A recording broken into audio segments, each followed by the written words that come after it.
Compact education में आप सबका स्वागत है। ध्यान दीजिएगा, आज जो हमारा जो डाउट सेशन सीरीज है इसमें हम जो बात करने वाले हैं, जो आपका डाउट था कि हमने अल्कोहल का फ्रेगमेंटेशन पढ़ा कि अल्कोहल में कैसे कैसे आपके पास पीक आती हैं, और वहाँ आपने सीखा कि जनरली जो ऑक्सोनियम आयन होता है वो मेजर करेक्टरिस्टिक पीक होती है आपके पास। ऑक्सोनियम आयन सीरीज भी हमने पढ़ी अल्कोहल के केस में।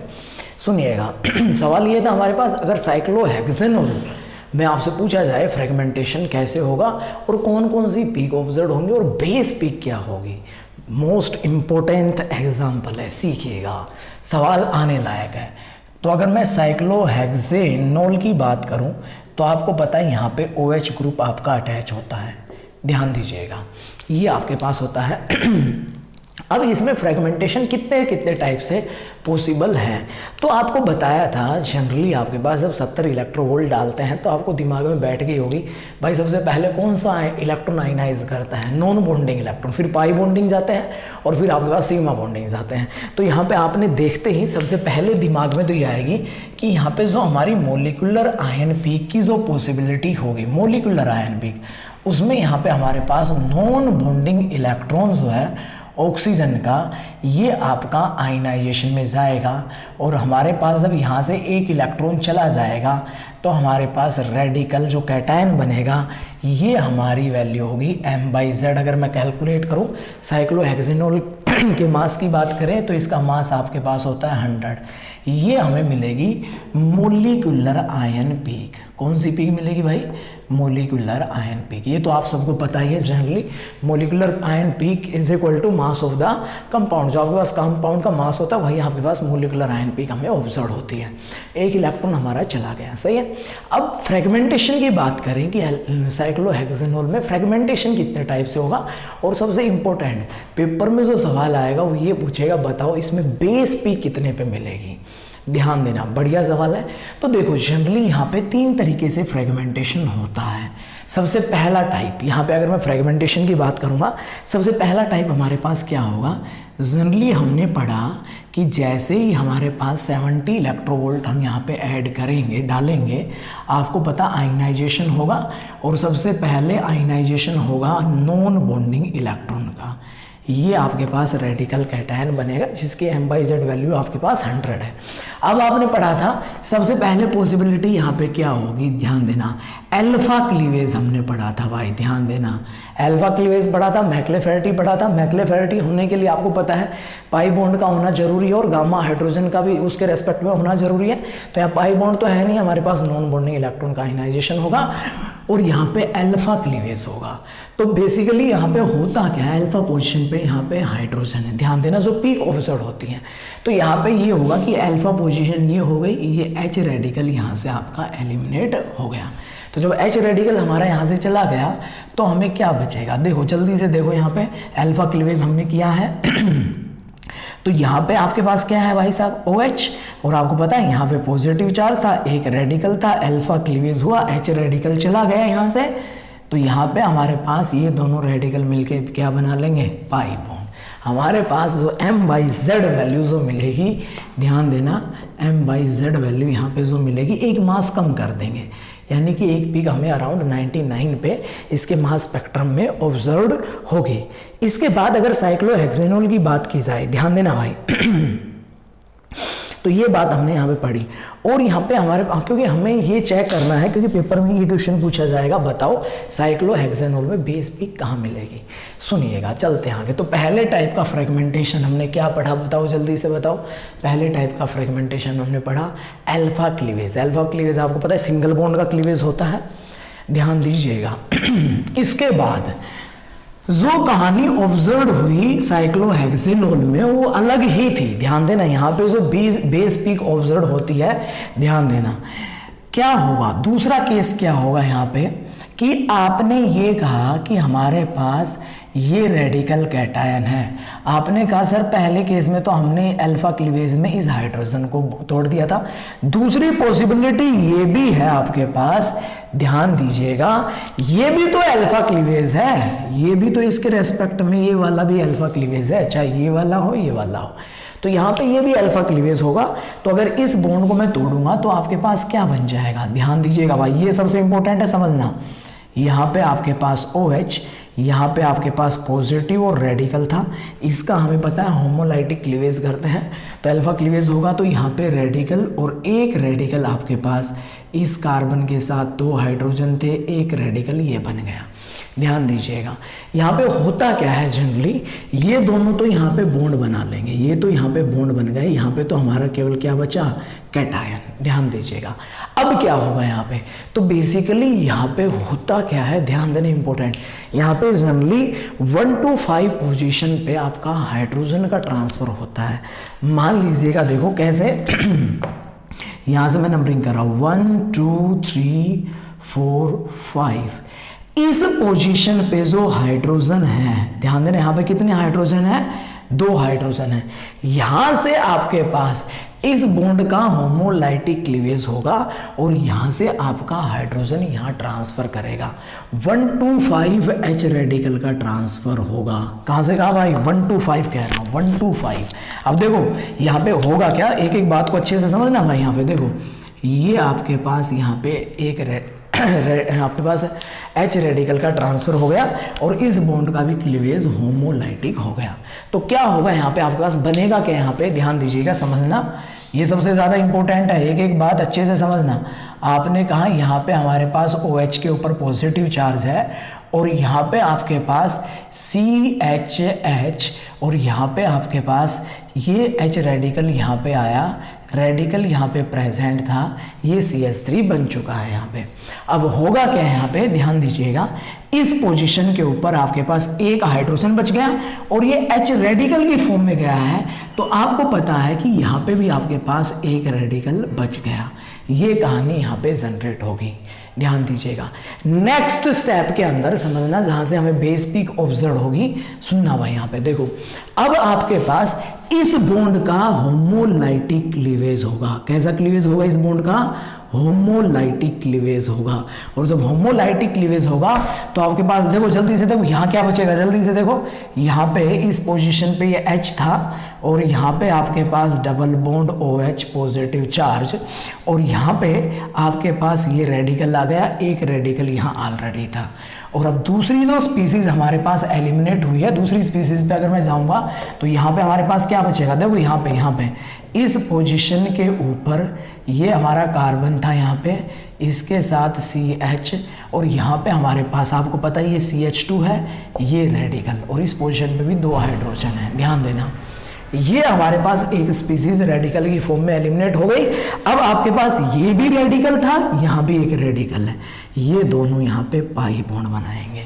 ध्यान देना एक रेडिकल ये था, एक रेडिकल, दोनों ने मिलके क्या बना लिया, पाई बॉन्ड। ध्यान देना भाई, साइक्लोहेक्सेनोल अगर दे देता है तो ये वाली जो वैल्यू है, ये वाली इसकी इंटेंसिटी सबसे ज़्यादा आती है।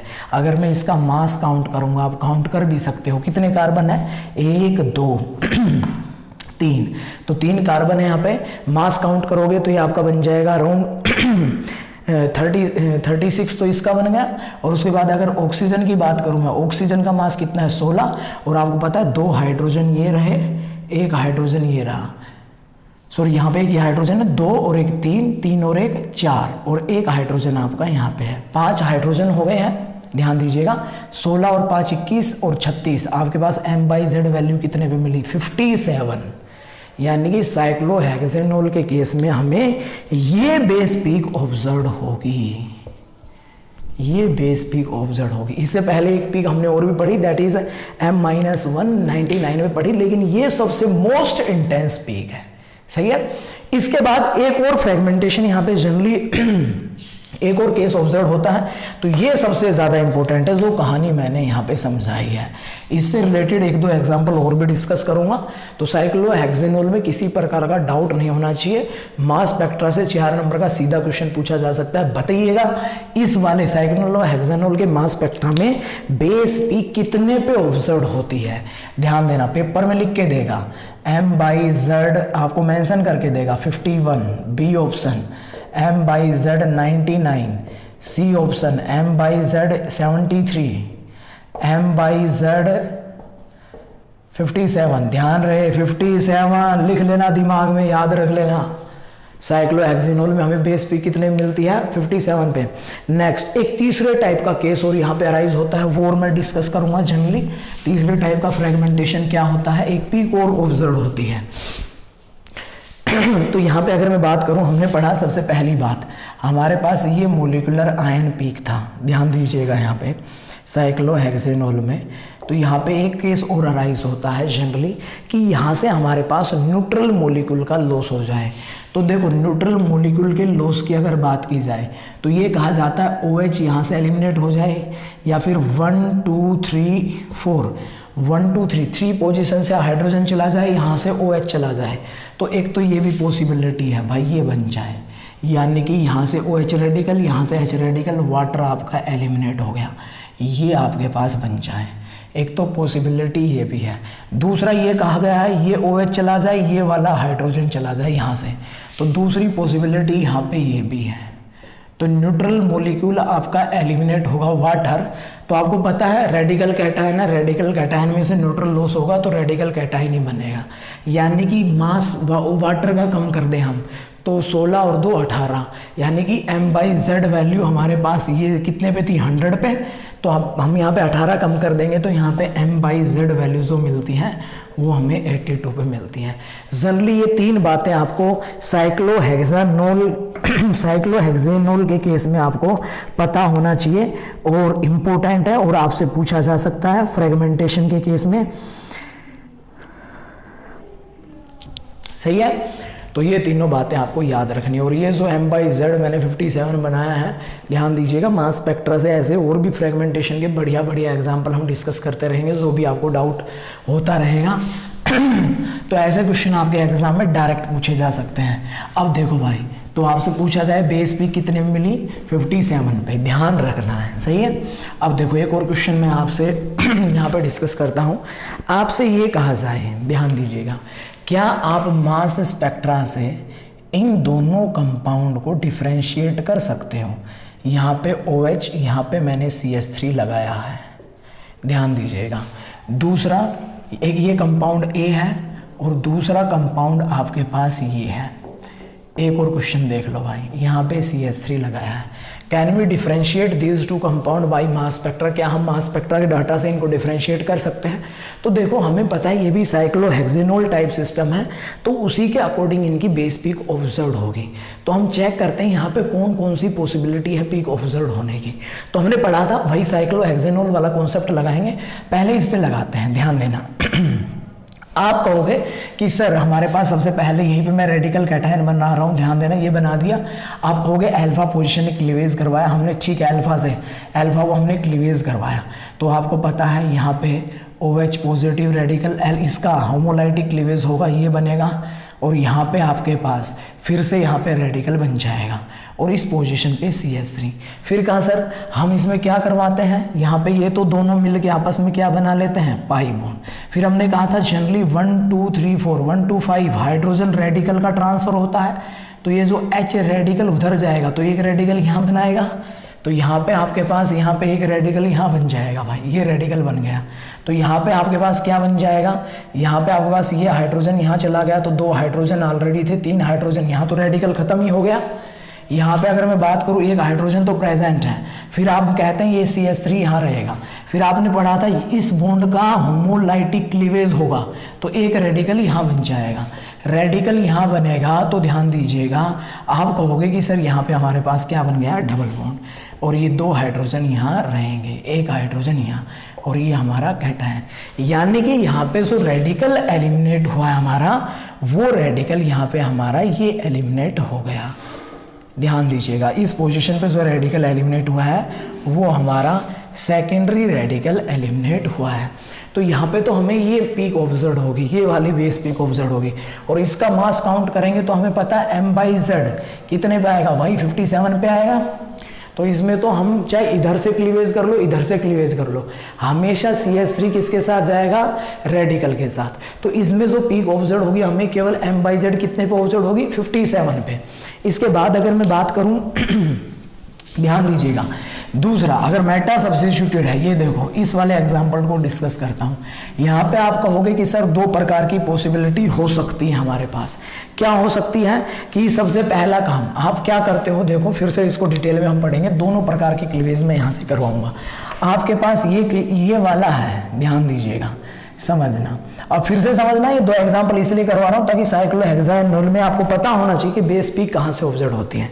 आप ये कहोगे कि सर हम 70 इलेक्ट्रोवोल्ट लेके आए, आपने कहा था नॉन बॉन्डिंग इलेक्ट्रॉन आयनाइज करते हैं, बिल्कुल सही बात कहा था, ये हमारी मोलिकुलर आयन पीक मिल गई।